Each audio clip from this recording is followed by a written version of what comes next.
আল্লাহ পাক রব্বুল আলামিন বলেন, এত বড় বড় প্রাণীগুলোকে আমি তোমাদের অনুগামী করে দিলাম,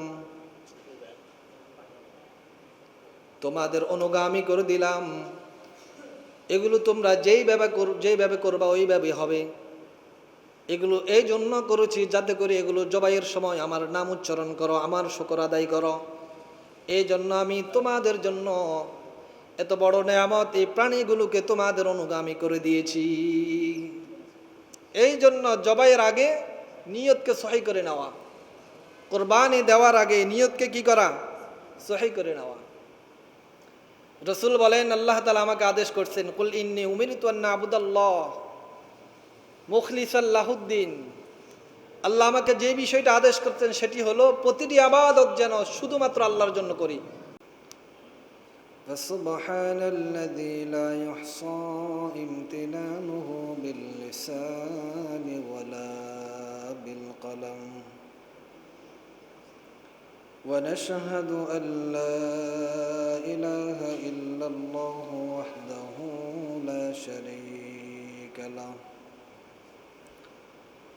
ونشهد أن سيدنا وسندنا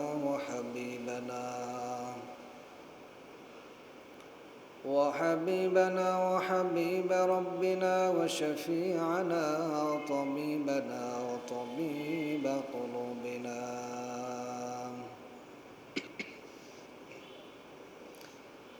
وأولانا ومولانا محمدا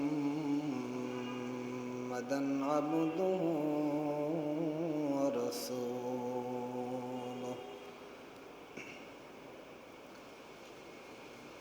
الذي أرسله الله تعالى بالحق إلى الخلق بشيرا ونذيرا وداعيا إلى الله بإذنه وسراجا وقمرا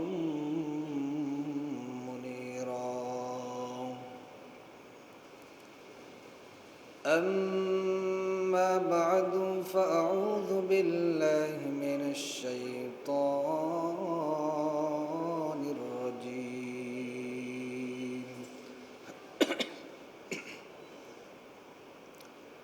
بسم الله الرحمن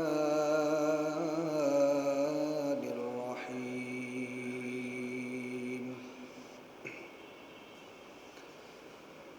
وما أمروا إلا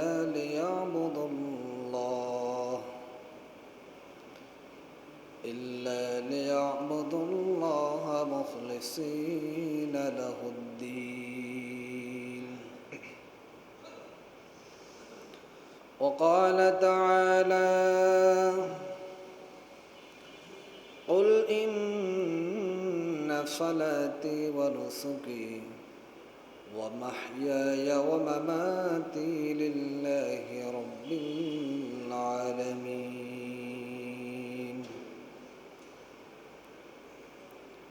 وقال تعالى من كان يريد الحياة الدنيا وزينتها نوفي إليهم أعمالهم فيها وهم فيها لا يبخسون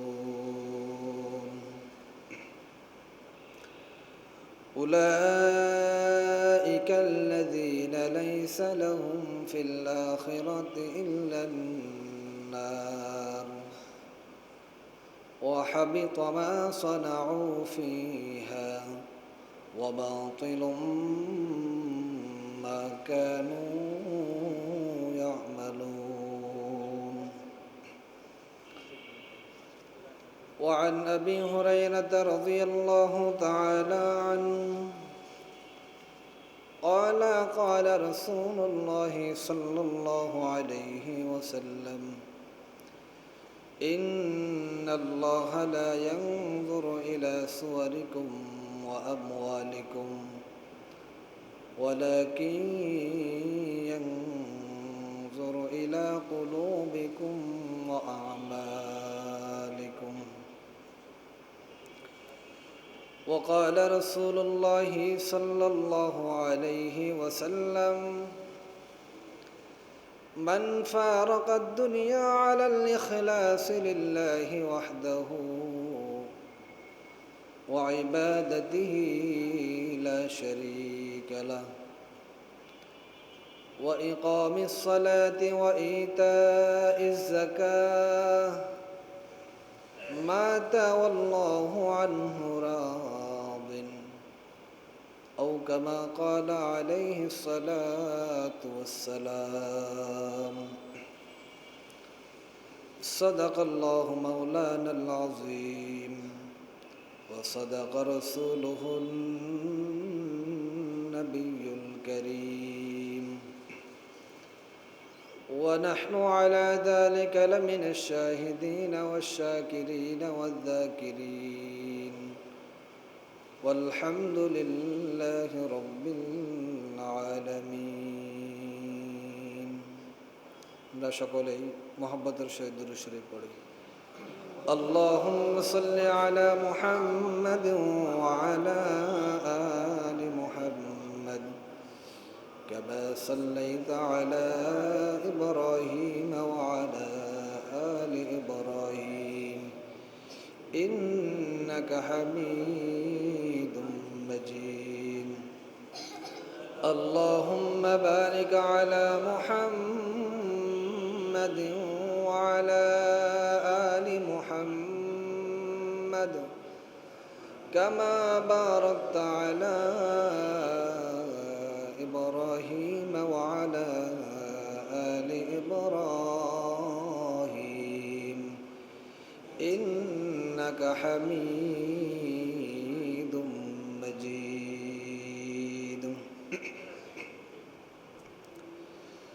সম্মানিত মুআজ্জাজ মুকাররম মুসল্লিন کرام, আল্লাহ তাআলার দরবারে লাখ কোটি শুকরিয়া, যিনি আমাদেরকে দুনিয়ার সব ধরনের জামিলা থেকে, ব্যস্ততা থেকে ফারেক করে পবিত্র জুমার দিন জুমার নামাজ আদায়ের লক্ষ্যে আল্লাহ তাআলা আমাদেরকে মসজিদে আসার এবং বসার তৌফিক দিয়েছেন। এই জন্য আমরা সকলে দিল থেকে মহব্বতের সহিত আল্লাহ তাআলার দরবারে শুকরিয়া জ্ঞাপন করি, আলহামদুলিল্লাহ। মুহতারাম হাজিরিন, গত জুমায় আপনাদের সামনে কোরবানির ইতিহাস এবং সংক্ষিপ্ত ফজিলত নিয়ে আলোচনা করেছি। এই কোরবানি একটি ওয়াজিব ইবাদত। আল্লাহ তাআলা যে সকল বিধান আমাদের উপর ওয়াজিব ফরজ করেছেন, প্রতিটি বিধান আল্লাহ তাআলার দরবারে কবুল হওয়ার জন্য প্রথম শর্ত হলো ইখলাস।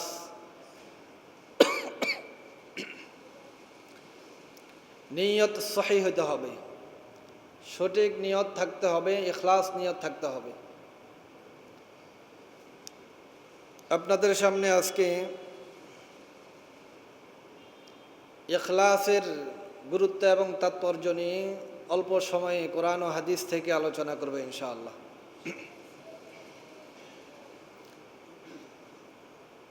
যেই কোনো ইবাদত আল্লাহর দরবারে কবুল হওয়ার জন্য পূর্ব শর্ত হলো নিয়ত সহিহ হতে হবে। নিয়তে যদি কোনো গোলমাল থাকে, নিয়ত সঠিক না থাকে, আপনি যতই বড় ইবাদত করেন না কেন, হজ করেন, যাকাত দেন, নামাজ পড়েন, রোজা রাখেন, কোরবানি দেন, নিয়ত যদি সঠিক না থাকে আপনার কোনো ইবাদত আল্লাহর দরবারে কবুল হবে না। এই জন্য প্রত্যেকটি ইবাদতের আগে নিয়তকে সহি করে নেওয়া, নিয়তকে পরিশুদ্ধ করে নেওয়া। অন্যথায় আপনি যতই ইবাদত করেন না কেন, যতই মাল খরচ করেন না কেন, এটা শুধু লৌকিকতা হবে, লোক দেখানো হবে, কিন্তু পরকালে ইবাদতের মাধ্যমে আপনি কোনো ফায়দা অর্জন করতে পারবেন না।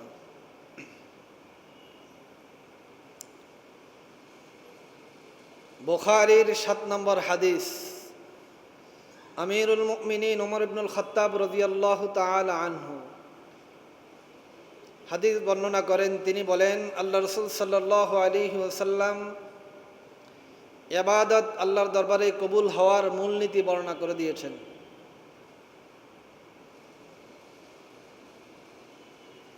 তিনি বলেন, আল্লাহ রাসূল সাল্লাল্লাহু আলাইহি ওয়াসাল্লাম ইরশাদ করেছেন, প্রত্যেকটি ইবাদত, প্রত্যেকটি আমল, বান্দার প্রত্যেকটি আমল, প্রত্যেকটি ইবাদতের বিনিময়, সওয়াব, প্রতিদান নির্ভর করে তার নিয়তের উপরে।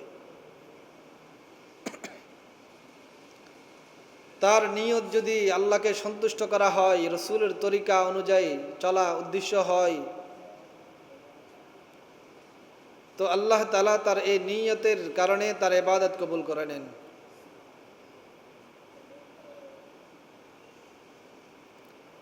আর যদি তার নিয়ত দুনিয়াবি কোনো উদ্দেশ্য হয়, আল্লাহকে সন্তুষ্ট করা এই বিষয়টা নিয়তের মধ্যে না থাকে,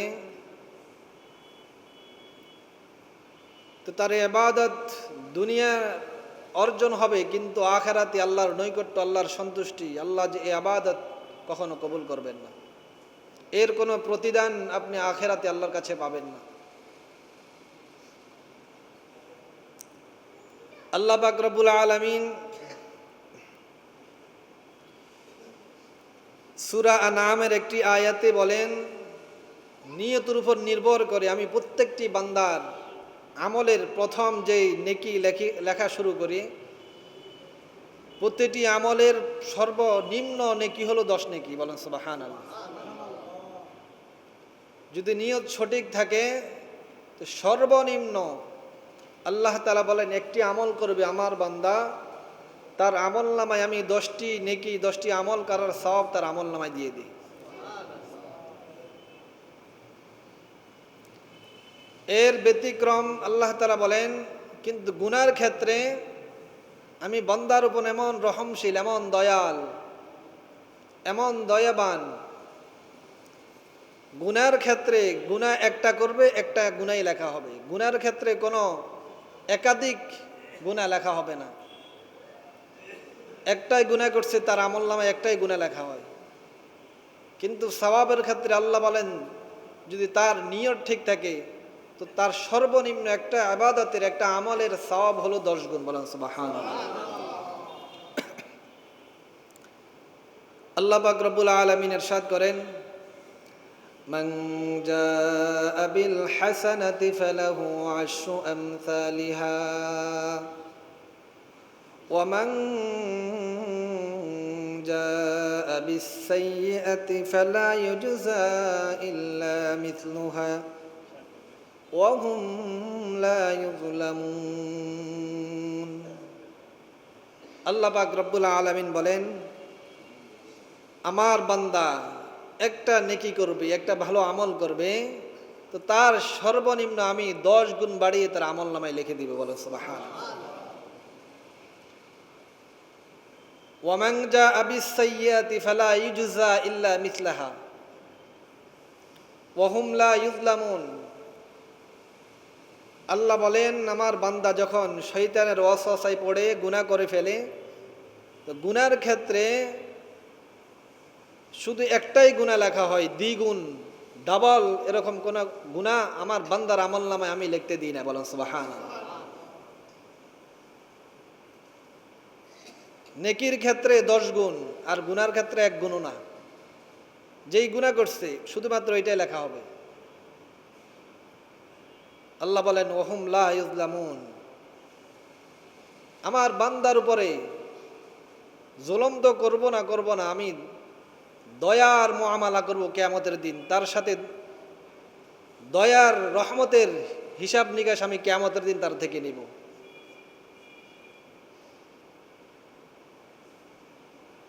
এই জন্য প্রতিটি আবাদতের পূর্ব শর্ত হলো নিয়ত ঠিক থাকা, আল্লাহর জন্য হওয়া ইবাদতটা।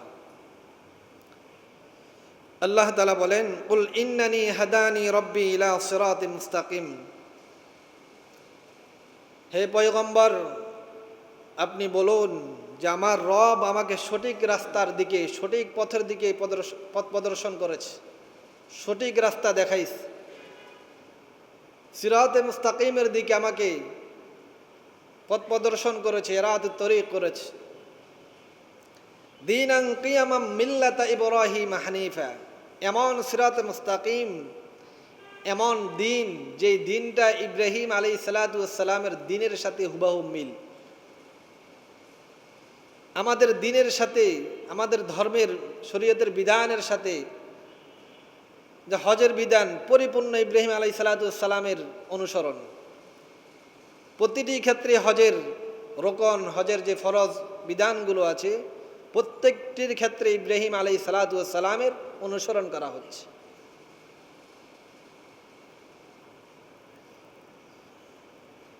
আল্লাহ বলেন, ওয়ামা কানা মিনাল মুশরিকিন, আমার পয়গম্বর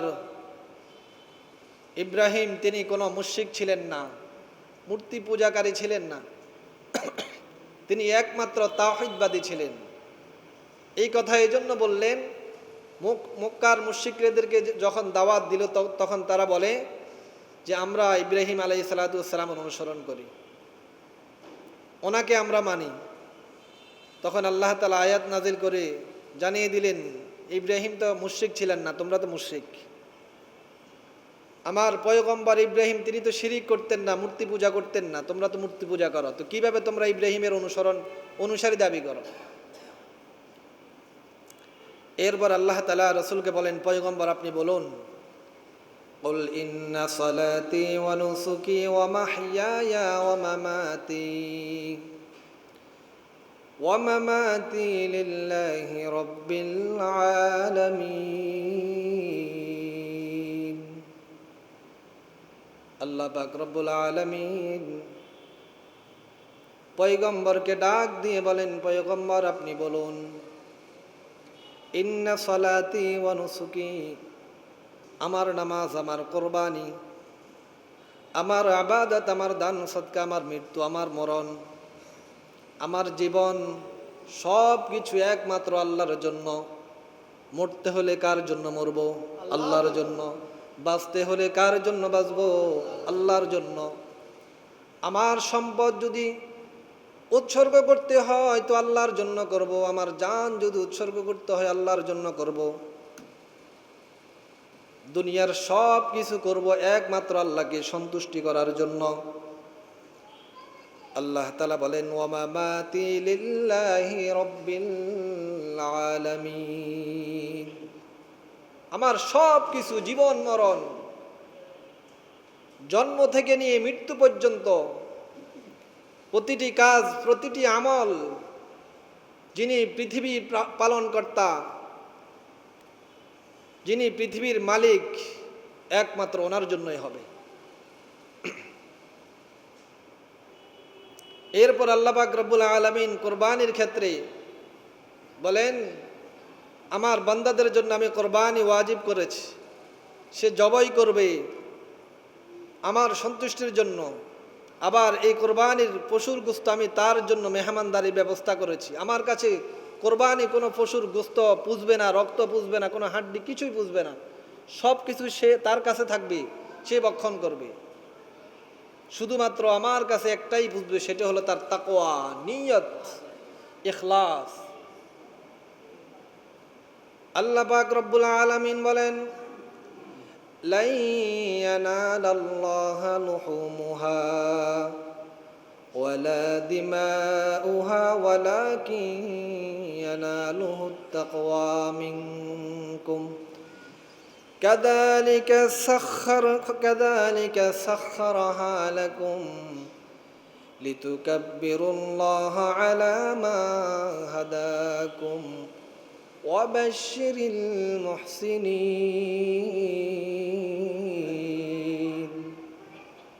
আল্লাহ পাক রব্বুল আলামিন বলেন, আমার কাছে তোমাদের পশুর কোনো গোস্ত কোনো রক্ত তোমরা যে আমার জন্য কোরবানি দাও, এর কোরবানির পশুর কোনো কিছুই আমার কাছে পুষবে না।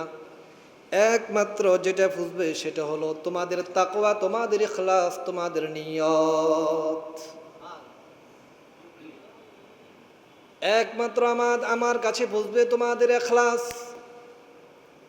তোমাদের তাকওয়া, তোমাদের দিলের মধ্যে কি উদ্দেশ্য তুমি কোরবানি দিচ্ছ,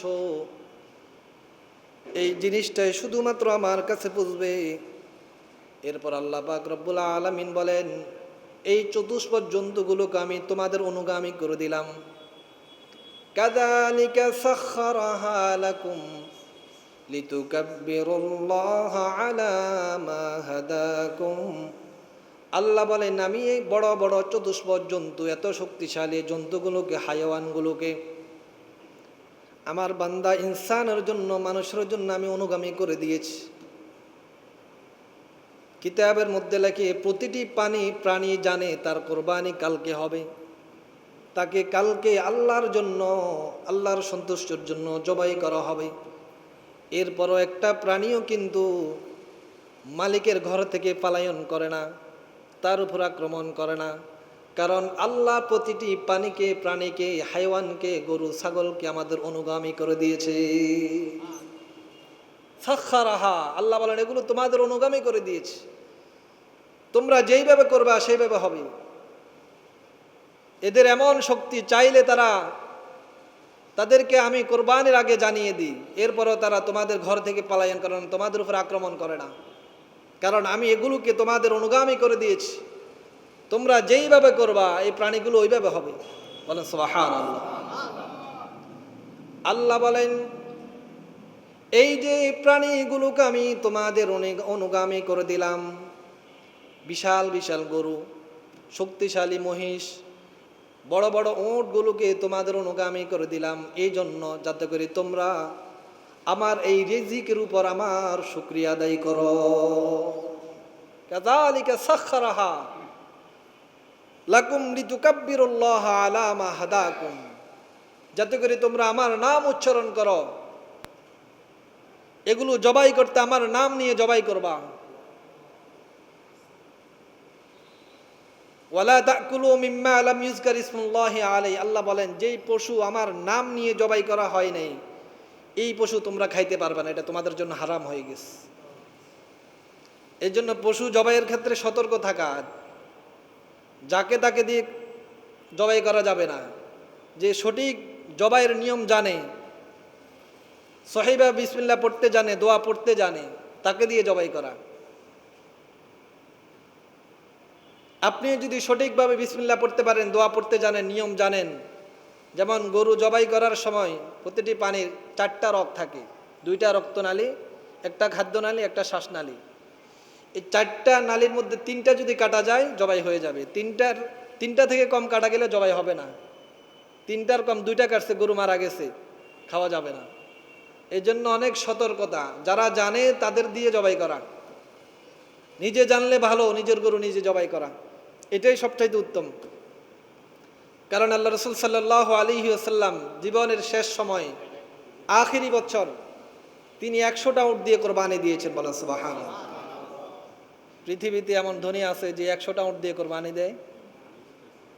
পৃথিবীতে এখন এমন ধনী আছে যে 100টা উট দিয়ে কোরবানি দেয়? এক একটা উট বর্তমান দাম 30-40 লাখ টাকা। আল্লাহ রাসূল জীবনের শেষ কোরবানি তিনি 100টা উট দিয়ে দিয়েছেন এবং 60টা উট নিজ হাতে জবাই করছেন, নহর করছেন। বলেন সুবহানাল্লাহ। মুহতারাম হাজিরিন, আল্লাহ পাক রব্বুল আলামিন বলেন, এত বড় বড় প্রাণীগুলোকে আমি তোমাদের অনুগামী করে দিলাম, তোমাদের অনুগামী করে দিলাম। এগুলো তোমরা যেইভাবে করবা ওইভাবে হবে। এগুলো এই জন্য করেছি যাতে করে এগুলো জবাইয়ের সময় আমার নাম উচ্চারণ করো, আমার শুকর আদায় করো। এই জন্য আমি তোমাদের জন্য এত বড় নেয়ামত, এই প্রাণীগুলোকে তোমাদের অনুগামী করে দিয়েছি। এই জন্য জবাইয়ের আগে নিয়তকে সহি করে নেওয়া, কোরবানি দেওয়ার আগে নিয়তকে কি করা? সহি করে নেওয়া। রসুল বলেন আল্লাহ তাআলা আমাকে আদেশ করছেন, কুল ইন্নী উমিরতু আন আ'বুদাল্লাহ মুখলিসাল লাহুদ্দিন। আল্লাহ আমাকে যে বিষয়টা আদেশ করছেন সেটি হলো প্রতিটি ইবাদত যেন শুধুমাত্র আল্লাহর জন্য করি, শুধুমাত্র আল্লাহর জন্য করি। এই জন্য আল্লাহ পাক আমাকে আদেশ করেছেন।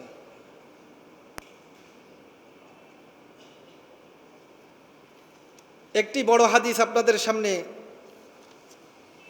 মুস্তাদ আহমদের অনেক বড় একটি হাদিস। এই হাদিসের মধ্যে কিয়ামতের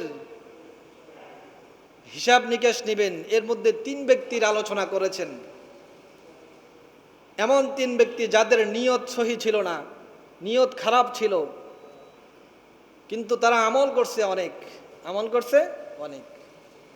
কিন্তু অধিক আমল করা সত্ত্বেও নিয়ত ভালো না থাকার কারণে, ইখলাস ভালো না থাকার কারণে কিয়ামতের দিন তারা আল্লাহর আযাব থেকে তারা বাঁচতে পারবে না।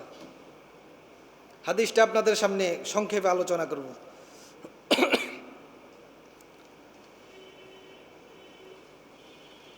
রাবি হলো ওলীদ ইবনে ওলীদ আবি ওসমান আল মাদানী।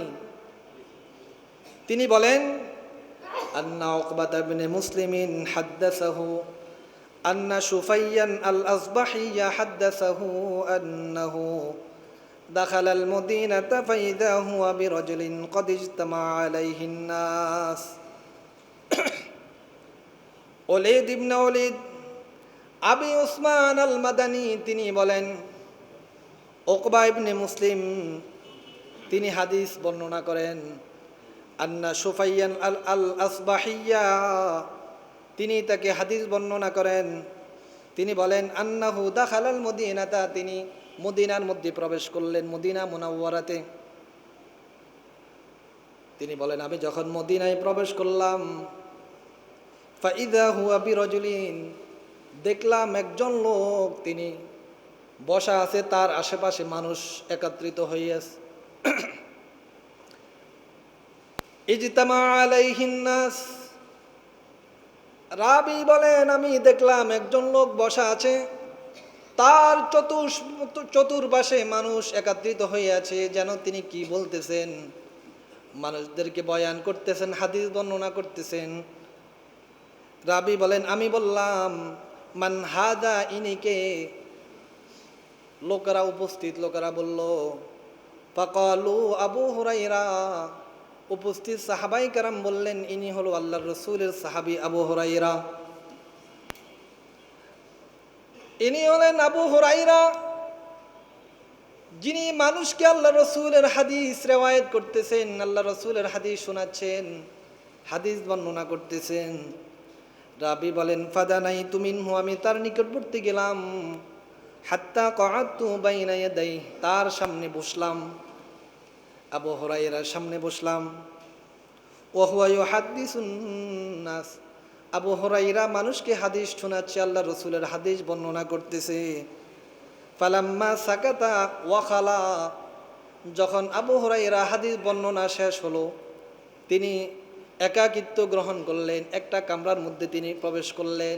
আমি অনেক দূর থেকে সফর করে আপনার কাছে আসলাম, এই জন্য আসলাম, আপনি আমাকে এমন একটি হাদিস বর্ণনা করুন যে হাদিসটা আপনি সরাসরি রাসূল থেকে শুনেছেন এবং হাদিসের অর্থ ভালো করে বুঝছেন এবং ভালো করে অনুধাবন করেছেন, ভালোভাবে আয়ত্ত করেছেন। এমন একটি হাদিস আপনি আমাকে শোনান, আমাকে বলে দিন। রাবি বললেন, আমি আবু হুরায়রাকে বললাম যে আমাকে এমন একটা হাদিস বলুন যে হাদিসটা খুব ভালোভাবে বুঝে শুনে ভালোভাবে মুখস্থ করে আপনি আয়ত্ত করেছেন, এমন একটা হাদিস আমাকে বর্ণনা করুন। এই কথা বলার পর আবু হুরায়রা বললেন, ওয়াল্লাহি লা উহাদ্দিসান্নাকা। তুমি একটু অপেক্ষা করো, অবশ্যই আমি তোমাকে এমন একটি হাদিস তোমাকে বর্ণনা করব যে হাদিসটা সামি'তুহু মিন রাসূলিল্লাহি সাল্লাল্লাহু আলাইহি ওয়াসাল্লাম, যে হাদিসটা আমি রাসূল থেকে সরাসরি শুনেছি, রাসূল আমাকে হাদিস বর্ণনা করেছেন। এই ঘরে, যেই ঘরের মধ্যে শুধু আমি আর রাসূল ছিলাম, অন্য কেউ ছিল না, অন্য দ্বিতীয় আর কোনো ব্যক্তি ছিল না, শুধু আমি আর রাসূল এই ঘরের মধ্যে ছিলাম। এমন সময় রাসূল আমাকে এমন একটি হাদিস বর্ণনা করেছেন, সেই হাদিসটা আমি তোমাকে বলে দিব। মুহতারাম হাজিরিন, একটু বিষয়টা ভালোভাবে লক্ষ্য করে শুনুন। আবু হুরায়রা এই কথা বলে তিনি বললেন, হাদ্দাসানিহি রাসূলুল্লাহ সাল্লাল্লাহু আলাইহি ওয়াসাল্লাম, রাসূল আমাকে এই হাদিসটা বর্ণনা করলেন। এই বলে যখন তিনি হাদিসটা বলতে লাগলেন, তিনি হঠাৎ চিৎকার মারলেন, বিকট আওয়াজ দিয়ে তিনি বেহুশ হয়ে গেলেন। ফামাকাসা কলিলান সুম্মা আফাকা, রাবি বলেন আমি কিছুক্ষণ অবস্থান করলাম, কিছুক্ষণ পর দেখলাম আবু হুরায়রা আবার জ্ঞান ফিরে আসলো। আবার আবু হুরায়রা ডাক দিয়ে বললেন, আমি তোমাকে এমন একটি হাদিস বর্ণনা করব, যে হাদিসটা আমি সরাসরি রাসূল থেকে শুনেছি। হাদ্দাসানিহি রাসূলুল্লাহ সাল্লাল্লাহু আলাইহি ওয়াসাল্লাম, যে হাদিসটা আমি ভালোভাবে মুখস্থ করেছি, আয়ত্ত করেছি, বুঝেছি। এই কথা বলে যখন তিনি আবার দ্বিতীয়বার হাদিস বর্ণনা করতে গেলেন, মুহতারাম হাজিরিন, সুম্মা নাশাগা আবু হুরায়রা নাশগাতান উখরা, আবার তিনি চিৎকার মেরে বেহুশ হয়ে গেলেন। এইভাবে একবার না, দুইবার না, চারবার তিনি বেহুশ হয়ে গেলেন হাদিস বর্ণনা করতে গিয়ে। যে আবু হুরায়রা রঈসুল মুহাদ্দিসিন ফি সাহাবা, যে আবু হুরায়রা তিনি হাদিস জগতের সম্রাট ছিলেন সাহাবাই কেরামের মধ্যে, রঈসুল মুহাদ্দিসিন, সাহাবাই কেরামদের মধ্যে সবচাইতে বেশি যিনি হাদিস রওয়ায়াত করছেন তিনি হলেন আবু হুরায়রা। তিনি আল্লাহর রাসূলের থেকে হাদিস গ্রহণ করার জন্য তিনি দুনিয়াকে ত্যাগ করে দিয়েছেন। মসজিদে নববীতে তিনি এক কোনায় সবসময় পড়ে থাকতেন, রাসূলের সাথে সাথে থাকতেন। দুনিয়া সব কিছু ছেড়ে দিয়েছেন। এমনকি তিনি ক্ষুধার তাড়নায় মাঝে মধ্যে জমিনের মধ্যে পড়ে যাইতেন, কারণ তিনি দুনিয়ার কোনো কাজকর্ম করতেন না। তিনি বলেন, আমি যদি দুনিয়া কামাইতে যাই, দুনিয়া অর্জন করতে যাই, আর এই সময় যদি রাসূল কোনো হাদিস বলে ফেলে, আমি আবু হুরায়রা সরাসরি রাসূল থেকে শুনতে পারবো না। এই জন্য তিনি কখনো রাসূলের দরবার থেকে কখনো দূরে যাইতেন না। বলেন সুবহানাল্লাহ। রাবি বললেন, আবু হুরায়রা একবার না, দুইবার না, চারবার তিনি বেহুশ হয়ে গেলেন এবং জমিনের মধ্যে পড়ে গেলেন। চতুর্থবার তিনি যখন তার হুঁশ আসলো, আবু হুরায়রা রাদিয়াল্লাহু তাআলা তিনি বলেন, হাদ্দাসানি রাসূলুল্লাহ সাল্লাল্লাহু আলাইহি ওয়াসাল্লাম, ইন্নাল্লাহা তাবারাকা ওয়া তাআলা ইযা কানা ইয়াউমুল কিয়ামাতি ইয়ানজিলু ইলাল ইবাদ লিইয়ুকযিয়া বাইনাহুম ওয়া কুল্লু উম্মাতিন জাসিয়া। আবু হুরায়রা বললেন, আল্লাহ রাসূল সাল্লাল্লাহু আলাইহি ওয়াসাল্লাম আমাকে যে হাদিসটা বর্ণনা করলেন, সেই হাদিসটা হলো, আল্লাহ তাআলা কিয়ামতের দিন যখন কিয়ামত সংঘটিত হবে, কিয়ামতের দিন আল্লাহ পাক রব্বুল আলামিন মানুষের বিচার করার জন্য, হিসাব নিকেশ করার জন্য তিনি মানুষের সামনে উপস্থিত হবেন। মানুষের সামনে তিনি আসমান থেকে বান্দাদের নিকট, মানুষের নিকট তিনি উপস্থিত হবেন।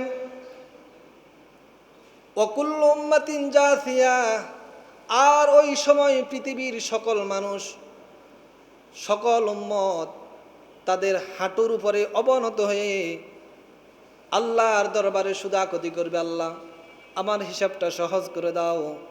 আল্লাহুম্মা হাসিবনি হিসাবান ইয়াসীরা, হে আল্লাহ তুমি আমার হিসাবটা সহজ করে দাও। ইয়া নফসি করে আল্লাহর কাছে ফরিয়াদ করবে জমিনে পড়ে। আবু হুরায়রা বললেন, ওই সময় আল্লাহ পাক রব্বুল আলামিন সর্বপ্রথম তিন ব্যক্তিকে ডাকবেন। কয় ব্যক্তিকে? তিন ব্যক্তিকে। ফাআউয়ালু মান ইয়াদউহু রাজুলুন জামাআল কুরআন ওয়া রাজুলুন ইয়াকতুলু ফি সাবিলিল্লাহ ওয়া রাজুলুন কাসীরুল মাল। আল্লাহ পাক রব্বুল আলামিন সর্বপ্রথম তিন ব্যক্তিকে ডাকবেন, তিন ব্যক্তির হিসাব নেবেন। এক ব্যক্তি হলো ওই ব্যক্তি যে দুনিয়াতে কোরআনের ইলম অর্জন করেছে, কোরআন পড়েছে, কোরআন মানুষকে শুনাইছে, মানুষকে শিক্ষা দিয়েছে। দ্বিতীয় নম্বর হলো ওই ব্যক্তি যে আল্লাহর রাস্তায় জিহাদ করতে গিয়ে শহীদ হয়ে গিয়েছে। জিহাদ করেছে, সংগ্রাম করেছে, যুদ্ধ করেছে, এমন ব্যক্তিকে আল্লাহ উপস্থিত করবেন। 3 নাম্বার হলো ওই ব্যক্তি যাকে আল্লাহ পৃথিবীর মধ্যে অনেক সম্পদ দিয়েছেন, অনেক সম্পদের মালিক। এমন 3 ব্যক্তিকে আল্লাহ সর্বপ্রথম ডাকবেন। প্রথমে যিনি কোরআনের কারি তাকে বলবেন, ফায়াকুলুল্লাহু তাআলা লিল কারি আলাম মুআল্লিমুকা মা আনসালতু আলা রাসূলি। আলেমকে, কোরআনের কারিকে বলবেন, আল্লাহ আমি কি তোমাকে ওই জিনিস শিক্ষা দিই নাই, ওই জিনিস শিখাই নাই যেই জিনিস আমি আমার রসুলের উপর আমি নাজিল করেছি? বলেন সুবহানাল্লাহ। আমি কি তোমাকে ওই জ্ঞান তোমাকে শিক্ষা দিইনি যেই জ্ঞান, যেই জিনিস আমি আমার রসুলের উপর নাজিল করেছি? এই কথা শোনার পর কোরআনের কারি তিনি ডাক দিয়ে বলবেন, বালা, হা হা আল্লাহ, হে আমার মালিক, তুমি আমাকে শিক্ষা দিয়েছ। তখন আল্লাহ পাক রব্বুল আলামিন বলবেন, ফামাযা আমিলতা ফীমা উল্লিমতা, তোমাকে যা শিক্ষা দিয়েছি এই শিক্ষা অনুযায়ী তুমি কি পরিমাণ আমল করেছ?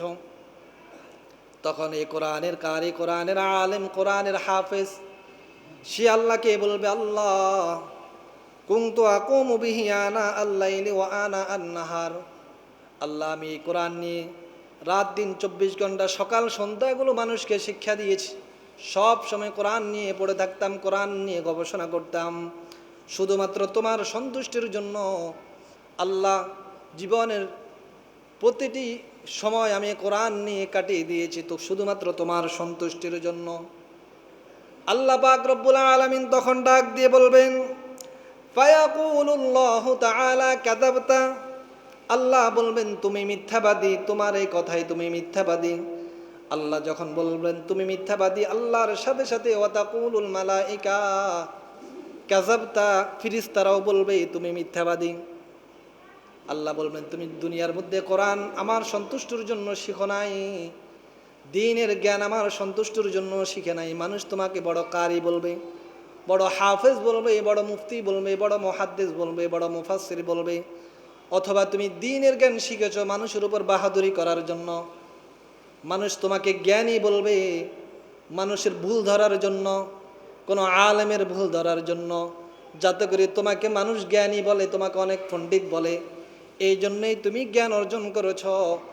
আল্লাহ বলবেন তুমি মিথ্যাবাদী, তুমি আমার সন্তুষ্টির জন্য কোনো জ্ঞান অর্জন করো নাই।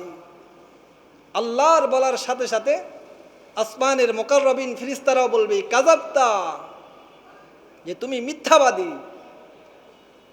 তুমি যে কোরআন জ্ঞান অর্জন করেছ এটা মানুষকে দেখানোর জন্য, মানুষ তোমাকে জ্ঞানী বলবে, মানুষ বলবে তুমি অনেক কিছু জানো, অনেক জ্ঞান তোমার মধ্যে আছে, এই মানুষকে দেখানোর জন্য তুমি জ্ঞান অর্জন করেছো। আল্লাহ বলবেন আজকে তোমার এই দুনিয়ার মধ্যে কোরআনের যে জ্ঞান তুমি অর্জন করেছ এর বিনিময়ে তুমি আজকে জাহান্নাম থেকে বাঁচতে পারবে না, তোমার ঠিকানা জাহান্নাম। বলেন নাউযুবিল্লাহ। মুহতারাম হাজিরিন, এরপর আল্লাহ পাক রব্বুল আলামিন ওই ব্যক্তিকে ডাকবেন, ওয়ায়ুতা বিসাহিবিল মাল। এরপর আল্লাহ পাক রব্বুল আলামিন ওই ব্যক্তিকে ডাকবেন যাকে আল্লাহ দুনিয়াতে মালের মালিক বানাইছেন, তাকে বলবেন ফায়াকুলুল্লাহু লাহু আলাম ওয়াসিফিক, আমি কি তোমার মালের মধ্যে প্রশস্ততা দান করি নাই? তোমাকে অনেক সম্পদের মালিক বানাইনি? তোমাকে মানুষের কাছে হাত পাতা থেকে আমি তোমাকে হেফাজত করেছি, যাতে করে তুমি মানুষের মুখাপেক্ষী না হও, তোমাকে অনেক সম্পদ দিয়েছিলাম। আল্লাহ বলবেন তুমি তোমার এই সম্পদের কি শুকর আদায় করেছ?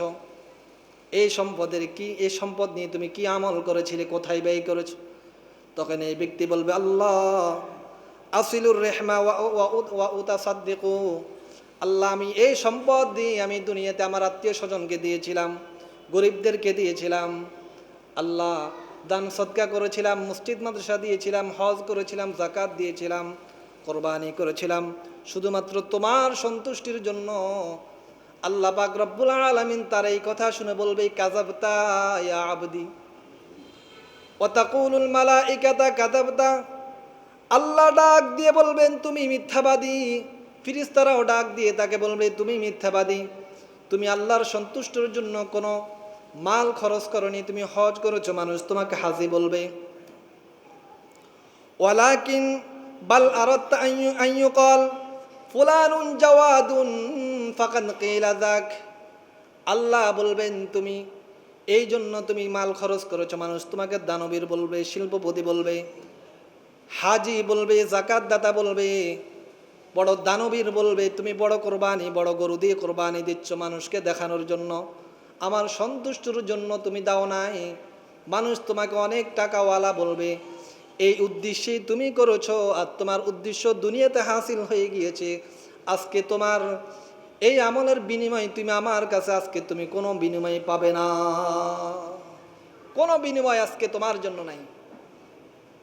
একমাত্র কারণ হলো আল্লাহকে সন্তুষ্টি করার যে নিয়ত, ইখলাস নিয়ত, এই নিয়ত না থাকার কারণে দুনিয়াতে এত সম্পদ ব্যয় করার পরও কিয়ামতের দিন আল্লাহর দরবারে সে কোনো প্রতিদান পাবে না, কোনো প্রতিদান পাবে না।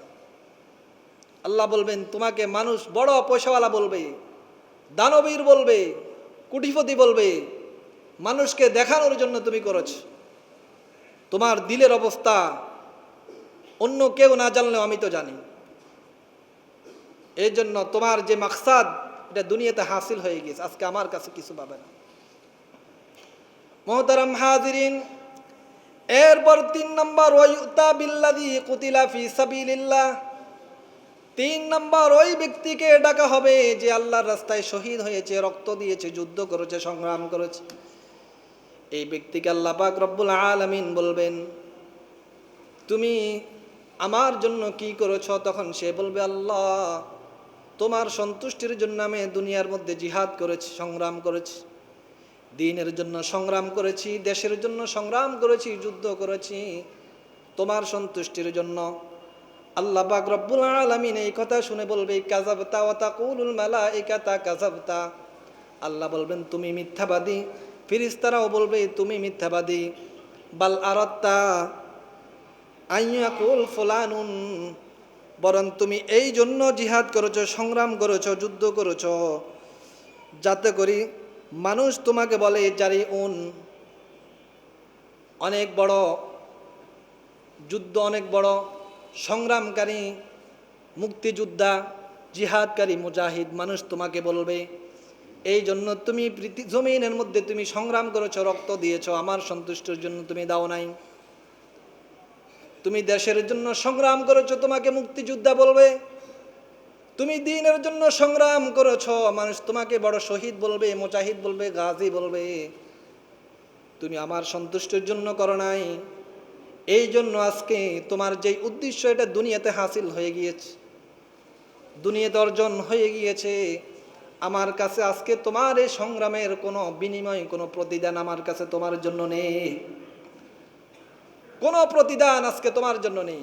শুধুমাত্র কিসের কারণে? নিয়তের কারণে। কিসের কারণে? নিয়তের কারণে, ইখলাসের কারণে।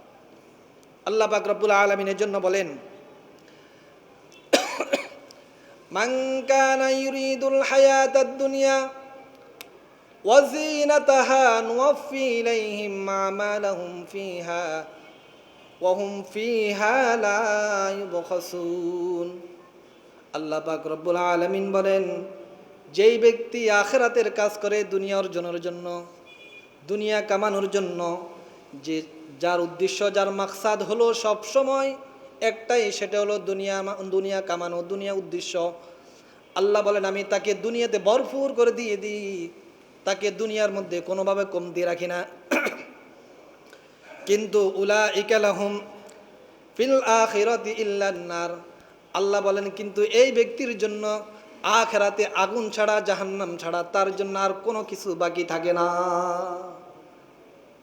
তার উদ্দেশ্য ছিল দুনিয়া, যেই কোনো কাজ করছে দুনিয়ার উদ্দেশ্য করেছে, যেই কোনো কাজ করেছে মানুষকে দেখানো, আল্লাহর সন্তুষ্ট তার ইচ্ছা ছিল না, নিয়ত ভালো ছিল না।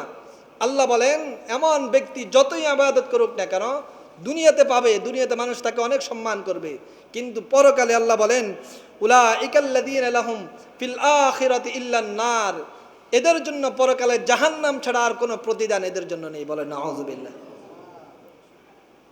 ওয়াহাবিতা মা সানাউ ফিহা ওয়া বাতিলু মা কানু ইয়ামালুন। আল্লাহ বলেন এরা দুনিয়াতে যতই ভালো কাজ করছে না কেন, যতই নেকির কাজ দুনিয়াতে করছে, এরা নিয়ত ভালো না থাকার কারণে তাদের সব আমল বরবাদ হয়ে গিয়েছে। বলেন নাউযুবিল্লাহ। এই জন্য মুহতারাম হাজিরিন, যেই কোনো ইবাদতের পূর্বে নিয়তকে ইখলাস, নিয়তকে সঠিক করা, সহি করা, নিয়তকে পরিশুদ্ধ করা। আল্লাহ রাসূল সাল্লাল্লাহু আলাইহি ওয়াসাল্লাম মুসনাদ আহমদের মধ্যে আবু হুরায়রা রাদিয়াল্লাহু তাআলা তিনি বলেন, ইন্নাল্লাহা লা ইয়ানজুরু ইলা সুওয়ারিকুম ওয়া আমওয়ালিকুম। আল্লাহ তোমাদের চেহারাও দেখেন না, কে কালো কে সুন্দর, কার বংশ কত ভালো এটা আল্লাহ দেখেন না, কার সম্পদ বেশি কার সম্পদ কম এটাও কি আল্লাহ দেখেন না। ওয়ালাকিন ইয়ানজুরু ইলা কুলুবিকুম ওয়া নিয়াতিকুম। আল্লাহ শুধুমাত্র দেখেন তোমার দিল, তোমার কলব, তোমার নিয়ত। বলেন সুবহানাল্লাহ। তোমার দিলের অবস্থা কেমন, শুধুমাত্র এটাই আল্লাহ দেখেন। আর এটার উপর নির্ভর করে তোমার আমল, তোমার ইবাদত, তোমার কুরবানি, তোমার হজ, তোমার প্রত্যেকটি ইবাদত আল্লাহ কবুল করে নেন। বলেন সুবহানাল্লাহ। আরেকটি হাদিস বলে,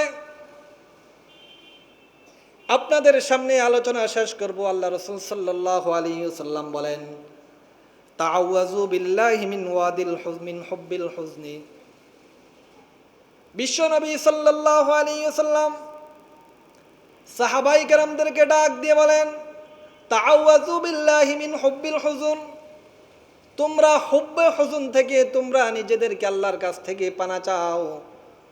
সাহাবায়ে কেরাম বললেন, ইয়া রাসূলুল্লাহ, ক্বালু ওয়া মা হুব্বুল হুজন।